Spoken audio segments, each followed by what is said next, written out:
Hi, everyone. This is Joanna Krzepkowska. I'm a real estate broker in the state of Illinois. And this is Matthew Mettinger. I'm a lender with the Money Store in Illinois.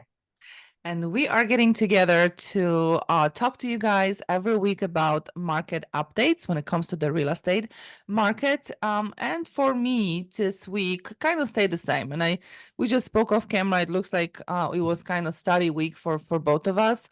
Not too many changes. You guys are still dealing with multiple offers on some of the properties.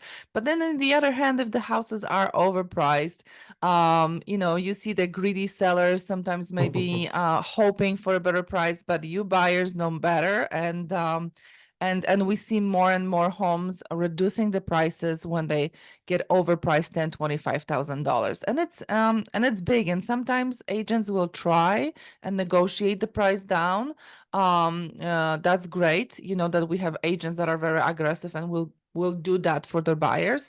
But sometimes the buyer's just waiting and see what's going to happen in a week or two. Sometimes, if you wait, you snooze, you lose, right? So sometimes it's like, oh, there's no offers. We're going to wait another day. And then all of a sudden someone is, bold enough to go after those properties. And then you see them under contract after 10 to 14 days. So don't hesitate to, put a lower offer even in this market, because sometimes it does make sense. Not necessarily sellers will decide to work with you right away, but if they're not going to get any other offers, they may circle around and get back to you, and maybe you can secure that house that you really like that was overpriced. Yeah, definitely. Yeah, and then one more thing that we keep on noticing is that there's less and less rentals. So we definitely looking for more investors.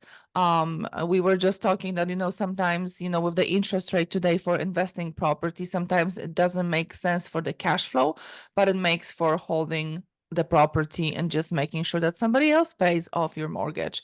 And then there's like a couple more strategies that we are using with our investors right now. You guys can go for short-term rentals, you can go for mid-term rentals, or you can, of course, do the long-term rentals if it makes sense. Matt, can you talk a little bit more about how much down payment you need for those investment properties? Sure. So for straight up investment properties, you can go as low on a single unit as 15% down.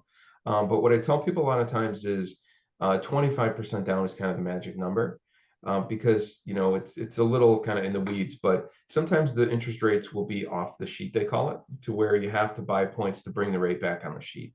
And so for 15% down, 20% down, you may have to pay so much in points to bring the rate back on the sheet that if you just did 25% down, you get a much better interest rate.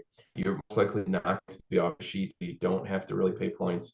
And then also you have more equity in the property. So if you have a choice between paying points and doing a lower down payment, or taking what would have been that down payment and just putting it into the equity and putting the bigger down payment, you always want to do that because obviously you want more equity.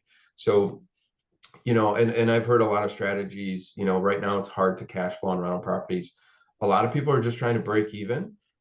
Some even lose a slight amount because they're anticipating, 4 to 6% appreciation for at least the next 5 years are the numbers that I've been hearing lately, which seem about on track. I think we're at about 6% for this year for the pace.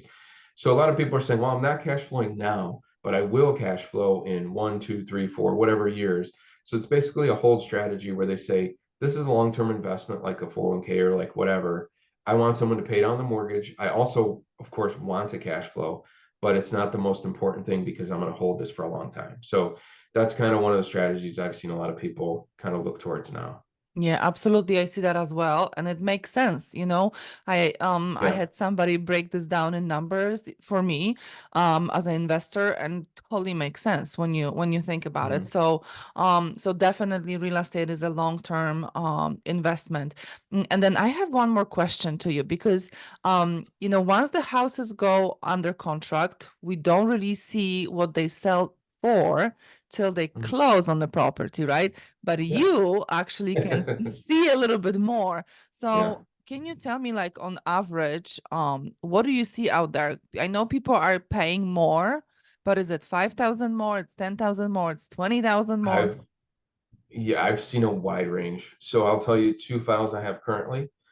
One went $65,000 over sales price, Crazy. list price, I should Must say. have been like Yeah, special property.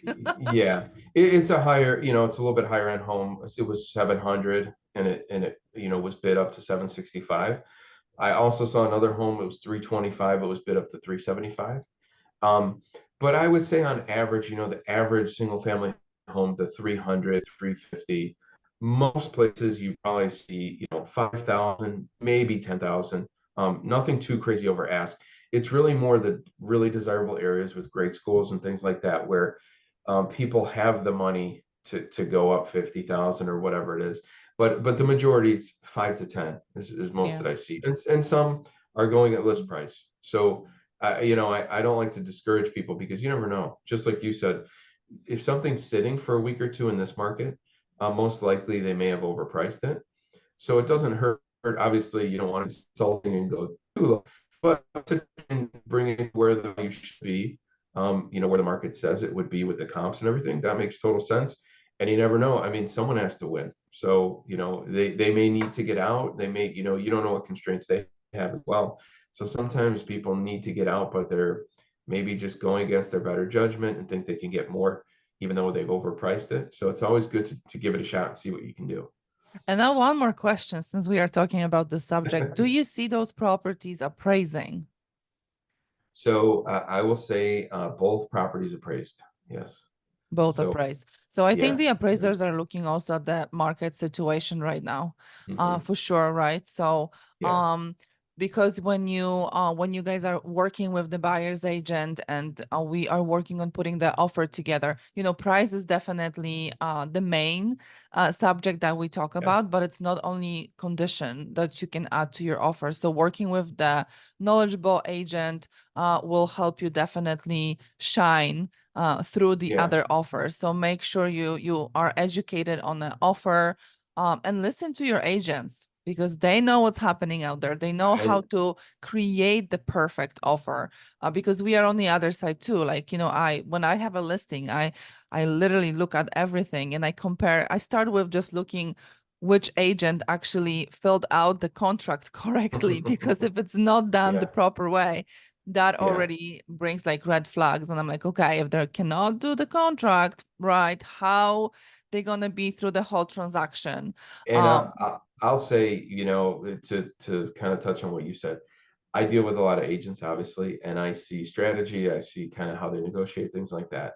Working with someone like Joanna, who's knowledgeable, knows what they're doing, has a lot of experience, makes a huge difference. So you definitely want someone in your corner that knows what's going on because I've seen people, potentially in negotiations lose a lot of money or a lot of leverage because the agent isn't necessarily really experienced. And so, like you said, it does make a huge difference who you have on your side. Yeah, because we look at everything. We look at starting with the way the offer is written, then we look at the way the agent was creative with adding different conditions to the offer. And of course, we're looking for something for our sellers. And now some listing agents will talk back to the buyer's agents, like they will not tell you what they need. Like I'm different, if I'm representing the seller, I'm working for the seller, so I'm looking for the best offer for my seller. So I have no problem going back to the buyer's agents and asking them for what my client needs. But not everybody does that. So you kind of have asked the right questions. That's extremely, extremely important in this market. Yeah, definitely. I highly agree. Yeah. Well, that's what we have for you today, guys. And of course, we invite you next week to update you on all the changes in the real estate market. Bye. Thanks for having me. Bye. Thanks. Bye.